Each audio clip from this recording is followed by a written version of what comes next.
I don't know what I'm doing. Maybe I do a little bit. I have been asked lately when I give recommendations, Chandler, why are you not giving romance recommendations? You always talk about contemporaries and your favorite contemporaries of the past decade, but like, what romance books do you like? And I thought that was a good question, honestly. It's a genre, it's a subgenre that I read from, for sure. It's a subgenre I maybe don't have a ton of favorites in, but like certainly I could cobble together a favorites list for you, right? Sat down with my notes app recently and I was like, I'm gonna do my best romance books of the past decade or like a romance recommendations video. And I realized I don't know that I have any favorites in the genre. I mean, I've given books 5 stars, but do I have true favorites in the genre? And I was like, I think we need to start from the beginning. Let's scrap this. Let's figure out a different way to talk about romantasy. And then I remembered this little video series I did back in the day a couple of years ago where I got on my contemporary romance shelf on Goodreads and I talked about all the books on that list. Not all of them. I think that shelf is now up to like 1,000 books. I did, in fact, tell you about the 5-star books that I had and I walked you through them and it was unscripted and off cuff and I got to just talk about books that I've loved over the years and that's what I'm going to be doing today. Long-winded way of saying, let's get on fantasy romance shelf, my romantasy shelf, see what books I've given 5 stars to, what I recommend.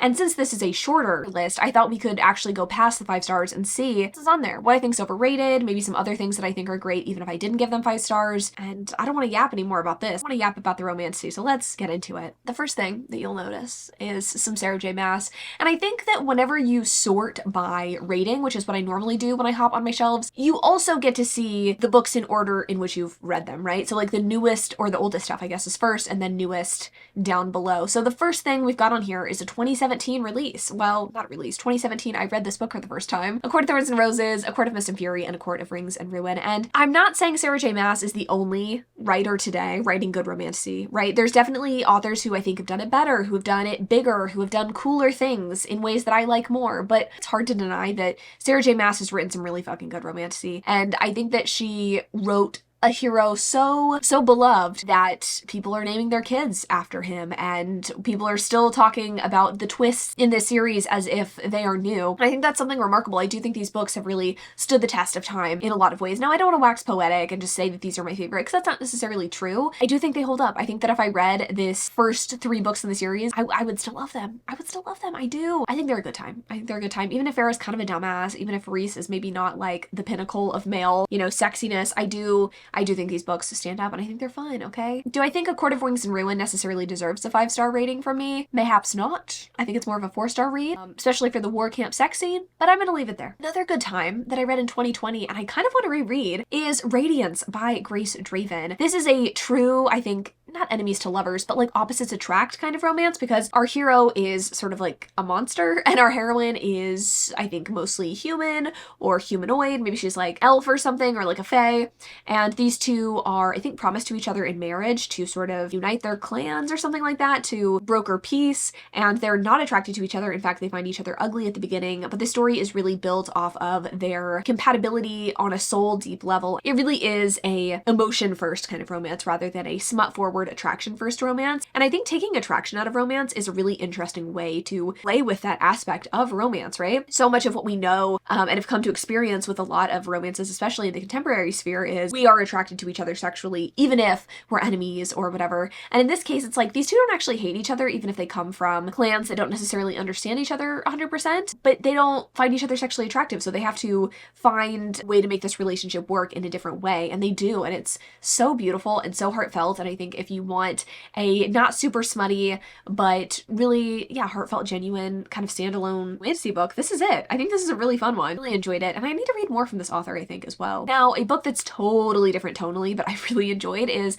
The Lightning Struck Heart by TJ Klune. I picked this book up as like a 5-star anticipated book or something like that. And it was a 5-star read for me. It was so fun. This is another that I think I need to reread so I can continue on with the series potentially. But if you like TJ Klune's found family sort of vibes, I think you would really enjoy this. You've got, I want to say like a prince and a knight, and they've been friends for a very long time. The prince is promised to another, and they have to go on this quest together, the prince and the knight, and admit their feelings for each other over the course of the story. There's a whole cast of characters that go along with them on their journey. There's like a talking unicorn, creatures who are sentient, and it's just so fun. Riotous humor that I don't think is for everybody. I think that if you're someone who takes life a little seriously or you don't like certain like types of humor, this might not be for you. It might be worth worth like reading a sample before you commit to buying the book. But it was just so fun, and it's just unlike anything that I've ever read. This is like my kind of cozy story, I think. This has enough stakes and tension to keep me interested, but it doesn't feel so high stakes and so intense that I get anxious. I really like this book. I thought it was so fun. It makes me want TJ Klune to write more stories like this. I haven't liked his last few releases. I find them almost too cozy, but this book was just so good. Next up we have Heartless Hunter by Kristen Sigarelli. I really enjoyed this book when I read it back in 2024. I say as if that was not just last year, but I also recently reread this one so I could read Rebel Witch, the follow-up, and this book just holds up.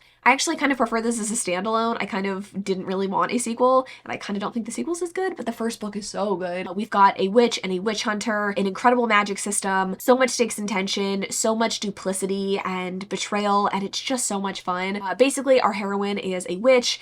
Witches are kind of outlawed, and she is trying to help her fellow witch escape. That is kind of her purpose because she had to rat out her grandma. I don't want to say required, but it was like a thing that her grandma was like, you have to rat me out so you don't die yourself. And she was like, okay, I'm young, that sounds good. But now she is living with this pain and this of I need to help my fellow witch, so that is what our heroine does. But by day, she has to pretend to be this like vapid socialite. By doing that, she kind of throws people off her scent, but not so well, because our hero, who's a witch hunter, suspects our heroine might be a witch, and these two kind of fake date, or not even fake date, but sort of like court each other. Keep your friends close, but your enemies closer kind of vibe. And oh, it's so good. It's so delicious and juicy and fun without, again, being smutty. I don't think smut is bad. I love smut, but I'm so burnt out on it. To see a story convince me of characters' chemistry and break tension in a way that doesn't have to be, on-page graphic sex scenes, I just really respect. So I don't think this is technically YA, though I think that I kind of wish the author had like kept these YA vibes. I don't know. I liked it. I thought it was good. I think a lot of people would enjoy this series. Okay, next up we have Spark of the Everflame by Penn Cole. So many feelings about this book. The craziest part is that I don't really remember shit about it, except for that I really liked it. I think that this one has that like signature romantasy thing where kind of copying all of the best elements of successful books. I think in a lot of ways this reminded me of like ACOTAR or other, romantasies of that same ilk. We've got a heroine, I think, has powers maybe that she has to like keep secret because powers are bad, or maybe all of her people don't have powers but she does and she's having to keep it secret. Something to that effect. I'm doing a terrible job at describing this book because I just frankly can't remember much about it. I just remember thinking this was so fun and had all of the twists and turns that I was desiring. The romance was like the perfect slow burn. I think that so many romantasy books do this thing of getting hero and heroine together early on in the first book and then breaking them up at the end of the book so that, you can keep the story going. And this book doesn't really do that. Like you're getting that slow burn romance, and it makes me want to continue with the series. I think that's why I ended up giving this book 5 stars. I just remember having a ball with it, even if it wasn't perfect. I'm not saying this is like the pinnacle of romantasy and everything is so well thought out and so gorgeous, but I really liked it. Next up we have Kiss of the Basilisk by Miss Lindsay Straub. Now, why did I give this book 5 stars, you might ask? I couldn't really tell you, except I had a good time. And I think that vibes-based rating is really what I'm about these days. I don't think it's so much about quality of the literature. Sometimes it's about that. Sometimes I care about the world building and I care about the intricacies of the character dynamics and the, depth of the heroine and hero relationship, whatever. Sometimes I'm just impressed by creativity. And that's what this book is. Our heroine, she is being trained sexually by a basilisk. And the basilisk is in human form, by the way, when they end up banging. There's not really a lot of like serpentine nonsense, but it's just so fun and so interesting. And I just never had read anything like this. There's also the promise of like a potential polyamorous relationship in the second book that it really got me thinking. And I was like, all right, yeah, I fuck with that heavily. Wish I could go back and rewatch a vlog of this experience because I know that I had such a good time with it. But I think I would maybe have more of an understanding of why I was possessed to give this book 5 stars. But I think that if you're someone who doesn't take life too seriously, or open to smuttiness, I think this is fun. I wouldn't say it's scandalous per se, but it did make me blush a little bit as well, which I think, hats off to this book for that. Because here's the thing, it's like I read so much smut. They're able to like surprise and delight me. I think that is deserving of more stars. So that's what made this book a 5 star. Now, I'm going to interrupt ponderings and our musings because there's a book that for some fucking reason is just not showing up on the shelf despite me rating this book 5 stars and putting it on my fantasy romance shelf, and that would be A Forbidden Alchemy by Stacey McEwen. I don't know why this book is not showing up, but I have to say it is one of my favorite books of this year. It is such a fun dystopian sort of rise up against the government sort of book. I've talked about this book at at length in another video, so I don't want to wax poetic, but basically hero and heroine, when they were 12, were sent to the city. This is when you're supposed to find out if you have magical abilities, right? You've got the alchemists, I don't remember what they're called, like the magical, the people, the artisans, and you've also got the miners who mine minerals that kind of make this magic happen. People who are artisans have capabilities of using the magic, the miners make the magic happen, again, by mining the minerals. Everybody has promised, though, that they have the opportunity to unleash their magic. If they have it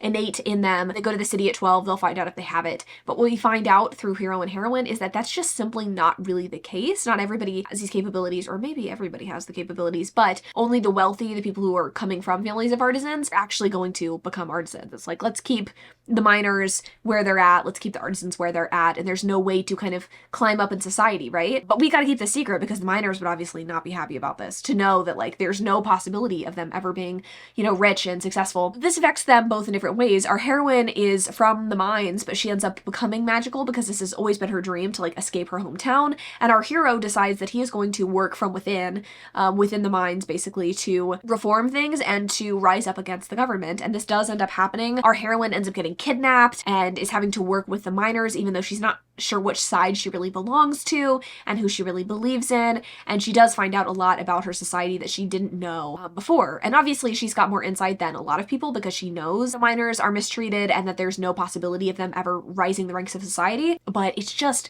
so complex, so juicy. It's one of those books that I think really took me by surprise, and I think if you're someone who was let down by Silver Elite, or you like Silver Elite but you want more of that kind of dystopian sort of, again, rise up against the government vibes, I think this book will really provide, especially in this day and age, man. I feel like we need more stories like this. I mean, we could also use some like fae fucking escapism, but I also kind of appreciate the rising up against the government sort of romantasy story. Back to the list though. One more 5-star, which is nuts to me, and that would be Broken by the Horde King by Zoe Draven. Sometimes I have a hard time categorizing romances when I put them on this list. It's like there's anything remotely fantastical or non-human about a story, I'm like, oh, fantasy romance. But this is aliens, so like, is that really fantasy romance? I don't know. Monster fucking kind of. We've got our human heroine who has been living amongst aliens for a very long time. These aliens are very humanoid. I think the only difference is like they're bigger maybe and have like horns or something like that. It's a, I don't want to say primitive alien society, but like their world looks super different. Our heroine falls for the like leader, the Horde King's son, who becomes a Horde King himself in this book, but they kind of grew up together and he is not really into her. He rejects her, says fuck you, and then 10 years later he's like, wow, actually I love this woman and I want her to come and be a doctor. The tribe and at the Horde that I personally like control, because she's still living back at home, his dad's Horde, and please come help us. We have, you know, people giving birth and we need a doctor. And she's like, I guess, okay, sure, even though I don't fucking like you. So she acquiesces and they end up falling for each other. And this is one of my favorite kinds of second chance romances, and it kind of reignited this like micro trope that I love, which is hero groveling when he has rejected the heroine. I've read this in a book only a couple of times prior, but yeah, this like rejection of someone, this telling them that you don't actually have any feelings for them, and then later on you realize you do, and how are you going to win their heart after they have basically shunned you from theirs? And it is so good. Like, this story is so good. I'm not into aliens really, I'm not super into monsters,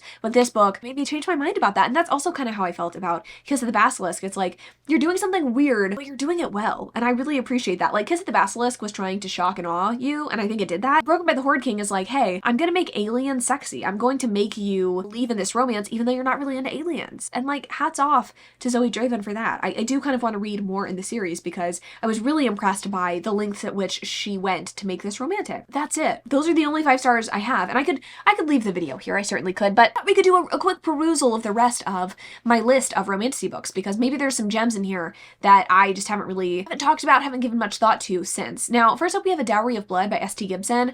This, I don't even know if I would truly consider this to be romantasy in the traditional sense. It doesn't feel like that to me. It feels like a vampire fiction book with like a romantic subplot. I liked this. I don't really remember much about this one. I don't think this is one that I'm like, oh, you have to rush out and read. I did enjoy. Now, the next ones are more traditional romantasy. The Serpent and the Wings of Night by Chris Carissa Broadbent. This is one that I desperately want to reread. I'm like looking around because I know I have the sequel here, but this one I really enjoyed. It was a vampire romance where our heroine was human and was being raised by a vampire king as his daughter. Everybody knew that she was not a vampire, but she is going to compete in this vampire competition, kind of a fight to the death situation. She could prove her worth and I think win a wish, essentially. And she wants to wish to be a vampire because everybody around her, everybody in power is one. And it is cutthroat and bloody, and the romance is so tender and sweet. Despite that, I loved this book, and I really think in hindsight, if I reread this one, I'd probably give it 5 stars. It was just different. It felt very unique and original. And I think because Romantasies is so big right now, and because a lot of people are trying to recreate or chase the success of some of these big name authors, we're getting a lot of books that feel very same. And this one felt distinctly different, but with a writing style and a plot sensibility that made it feel similar to books I love. So I really like this book. I do think this is one you should give a try. I think most people have read Carissa Broadbent at this point, but if you haven't, I think you need to give her stuff a try. Next up, we have Throne of the Fallen by Carrie Maniscalco. This book should get more hype than it does, honestly. I'm not saying it's like the best book I've ever read or it's the best romantasy. Clearly, I give it 4 stars, and the overall rating for this book is like 3.98. But this is kind of what I wanted Phantasma Enchantra to be. We've got a heroine who gets entered into sort of like a deadly game situation, making a deal with the devil, and it just felt more sexy and more fun than either of those other books that I read. I didn't hate Enchantra and Phantasma. I think they're like lower down on this list, but I think this book does that in a much more fun way and like sets up the sequels in an exciting way. I haven't read the second book yet, but I am looking forward to it. This was a fun one, and definitely one that I kind of want to revisit soon. I do have the sequel. I think it's been on my bedside table for months, so yeah, we need to revisit soon. Another book I need to revisit soon is one I actually have on my desk, and that would be Quicksilver by Callie Hart. This was a romantasy that was so, I don't want to say so clearly a ripoff of Sarah J. Maas, so similar to a Sarah J. Maas book in a way that I actually found successful. And it's not often that I think that authors who kind of like rip off that vibe are successful. And here's the thing, when I say rip off, I don't mean plagiarized. I don't mean these people are trying to be Sarah, but it's like, it's not my set, we're all trying to be Sarah, I think. Like, yes, you're trying to be original, but like, you want to replicate that success. And I think a lot of authors use similar elements, okay? Quicksilver had some of those similar elements. We have a heroine who is a bit of a thief. She gets caught by the queen. The queen is like, I'm gonna kill you. In trying to kill this girl, our heroine actually awakens a fae king, kind of? Is he a king? I don't know what he is. He's called Kingfisher, which, what a name. She awakens this guy. He ends up like stealing her back to the fae lands. She learns about a hidden magic that she didn't really know existed, or she thought was just myth, and there's this like war that's going on, and she kind of becomes embroiled in that and ends up falling for the sexy guy she rescued. It's really fun. It is a really fun time. I didn't take this book too seriously. I feel like I needed to. Is this the best plotted book, the most original story I've ever read, the most creative romance ever? No, but I do think enough development was there with the romance to convince me to care. I did feel like the world was something I hadn't seen before in a lot of ways. I think the setup felt really original. And then once we get into there's like basically zombies in this book. Once we get into that, I thought that was fun. So I liked this book, and I don't know if I'd change my rating to 5 stars because I do think the romance kind of petered off for me a little bit, but like, it was still fun. 2 books that kind of run together for me a little bit because I read them basically at the same time. Trial of the Sun Queen and The Games Gods Play. So The Games Gods Play, I think we have a heroine who is entered into another deadly game. I think she's fucking Hades or something like that. I think there's sort of like a Greek mythology vibe to it. Do I remember shit about this book otherwise? No, except for it was fun. And I actually kind of really liked her romance, even though it felt a little, not juvenile, but like a little bit like Edward Cullen protective, if I'm remembering correctly. I don't know, I had fun with it. Trial of the Sun Queen, actually I do remember more about this book. Our heroine kind of entered into a competition, I guess, to see if she could be the queen of the Sun King. Like she's gonna marry the Sun King if she wins this competition. Kind of like a dating show sort of vibe. She has to learn about this kingdom she knows nothing about and compete against women who have been like, you know, gearing up to do this their whole lives. And her backstory is that she was imprisoned for many years with her brother and sister. She doesn't really know much about her family background, or maybe she does and she's trying to keep it a secret. I think that's what it actually is. Being entered into this competition is kind of risky for her in some ways, and she wants to like reclaim her throne, I think. It's just fun. It's a fun time. I love the sexual agency that our heroine is given in this book. She's not like inexperienced. She definitely knows what she wants. She might not always be wise about trying to get it or seeing through people's bullshit, but I liked her. I liked liked her a lot. And I think the opening of this book is one of the most impactful that I've read in a while. You know, often our authors have our heroines in these really scary situations. They don't really feel that impactful. I compare this directly to, let's say, Selena Sardathian, you know, in the salt mines. That I feel like I should have cared, but I didn't really care. And this one, our heroine being imprisoned, I mean, a picture is really painted of the hardship she's going through, and I immediately cared for her and immediately, you know, connected and found a bond with her. And I think that just speaks to this author's writing and how good at it she is. So I really liked this book. I thought it was a lot of fun. Okay, yeah, I did give Silver Elite 4 stars. I did. I think that this book and the hatred it got was a little undeserved. I think that a lot of the criticisms I see of this book are unfounded and are put forth by people who have not read the book. I'm not saying that you can't dislike this book, but I do think a lot of the criticism is from people who haven't read it. Our heroine is trying to rise up against a fascist regime, but she ends up falling for the head leader of the fascist regime's son. So I could understand how you could feel like she's in bed with the enemy, but it's so much more complex than that. And I can't get into the details because I don't want to spoil the book, but it has sort of like a military tint to it. In some ways, it's a little Fourth Wing-y. I liked it more than Fourth Wing. I don't know what that says about me. I liked it. Okay, I liked this book. I thought it was entertaining enough, and I did like the kind of dystopian vibes, right? Do I think dystopian fantasy or romantasy needs to exist? Romantasy? Do I think that needs to exist? No, but I don't think this book did a bad job with that necessarily. And I think I'll be more interested to see where the sequel goes. I think that will really prove to me whether this book really is walking the walk when it comes to the dystopian, you know? Like, you're talking the talk, but like, are you actually going to go there with these themes? Or is it just going to be like a vehicle for these two to fuck? I don't know. We're going to find out. But I did like this one. Now, I also really liked The Irresistible Urge to Fall for Your Enemy. And I'm just looking at this compared to Silver Elite's rating and Direbound's rating, and it's just nuts to me that this book has such a low rating because it was fun. This is what I wanted this series to be, which is sort of witty, bantery romantasy, but with an actual like cleverness to it, you know? Basically, our heroine is a healer. Our hero needs to be healed. Operate in different spheres. They don't like each other. I think that their groups don't like each other because, again, our heroine's a healer and our hero is like a killer. He's like an assassin, I think.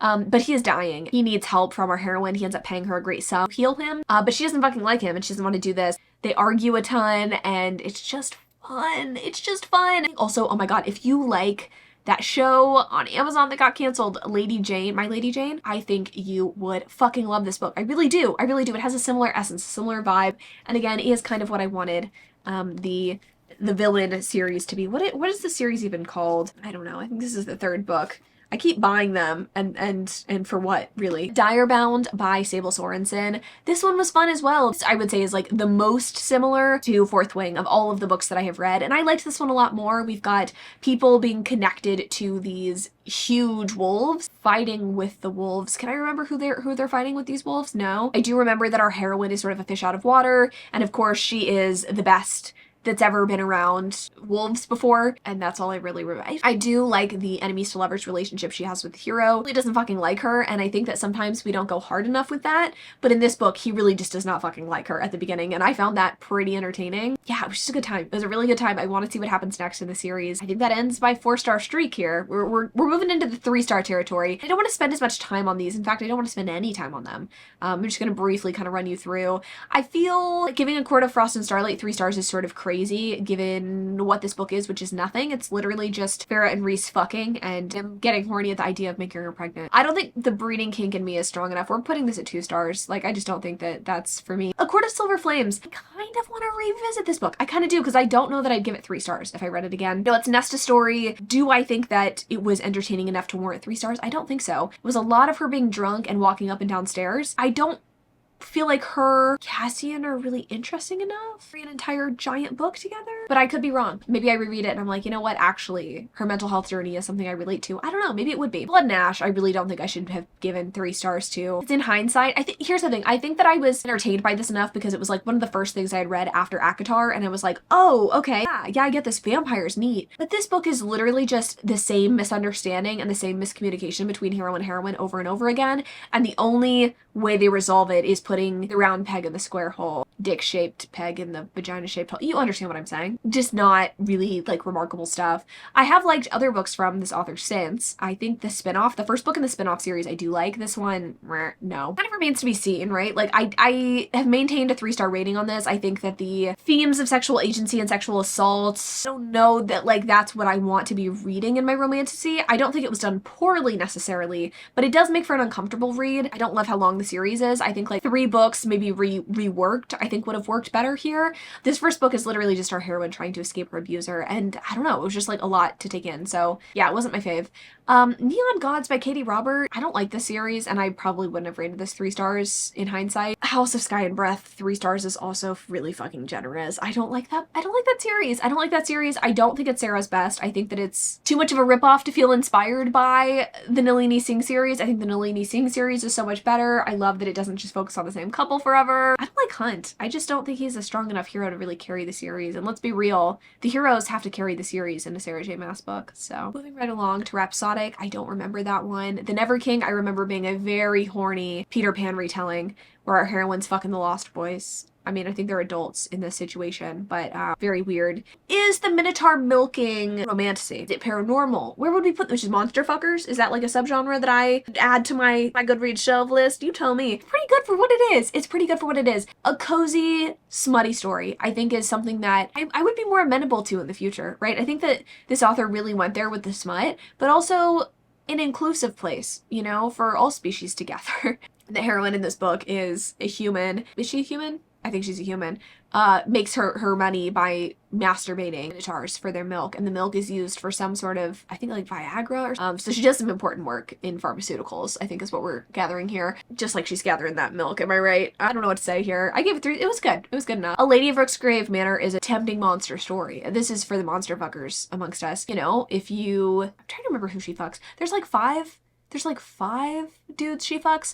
I don't know how she gets to the manor, but she's like, oh my god, like a vampire and a ghost and a big monster man with like a weird monster member that I get to bang. Entertaining in seeing who she was going to bang next. But after that, like the novelty wore off a bit, so that's probably why I gave it 3 stars. Daughter of No Worlds by Carissa Broadbent. This one felt too similar to me to a Sarah J Maas book, but with a heroine who was like a little too naive, so I didn't really love that, but maybe it's amazing, I don't know. Song of the Marked, I remember the magic here being too confusing, the world building being too confusing. Lady of Darkness is dark. I do remember there being like an essay kind of plot line here, and this one also was so Sarah J Maas adjacent. Throne of Glass, I think specifically, so could be your speed, could not be. Baybound, I thought was such a fun romance, or such a fun fantasy, not a fun romance, and so that's why I ended up giving it 3 stars, but our heroine I think is an elf, and she doesn't believe that fae exist, but she gets captured by a fae. She learns more about them. She realizes all the thoughts she's ever had about the fae have been wrong. She falls for her enemy. It's pretty fun, all things considered. I read that in 2024. I don't know anything about this book. I could not tell you a single damn thing about this book. Is this the like mildly gladiator sort of book? I have to look because I think I'm gonna be fucked up if I don't remember. Okay, this is the gladiator book. You know, I dog on Assistant to the Villain, but I do think it's fun. It's like if The Office, I don't know what romance book or what fantasy book I would compare this to, but it's basically like a fantasy The Office, right? Our heroine is the assistant to, and maybe like Tangled. This meets Tangled. Is that a good way to sell this book? That's kind of what it is. The Justed Heir, I didn't love the romance in this one, and to be honest, I always forget about this book. So there's that. Lint, I think I felt the same way as I did with the first book, The Honey Witch. I don't think that like being with someone sexually should be painful. Our heroine's like cursed to never touch anybody if she wants to keep her witchy abilities or something like that. The Wraith King was boring. The Book of Azrael I didn't fuck with. Yeah, now we're just getting into like mildly boring territory. I'm trying to see if there's anything here. You know what? I don't know why I gave Arcana Academy 3 stars. This is definitely a 4-star read. Arcana Academy alike, and I do think you should check out. This one, our heroine is sent to this school where she's going to learn to make tarot cards for really wealthy and well-to-do people, and she learns some stuff about her society that she didn't know about before. I liked that one. That one is definitely a 4-star. Everything else I'm seeing is just not jumping out at me. This glove I actually thought was pretty fun. Another monster fucker romance. We've got an orc and a human or elven or fae heroine, something like that. She's like tall and willowy and he's an orc and he loves her titties. I do remember that. Maybe that's for you. Then we get into stuff I didn't like. Did I like Fourth Wind? Did I like Iron Flame? Are any of these other books really jumping out at me? House of Flame and Shadow, I'm standing on business with that 1 star. I really am. And then all of these are unrated because I think I DNF'd most of these, or they were not memorable enough for me to rate. So is that it for me? You know what? No, I forgot to give some of these ratings.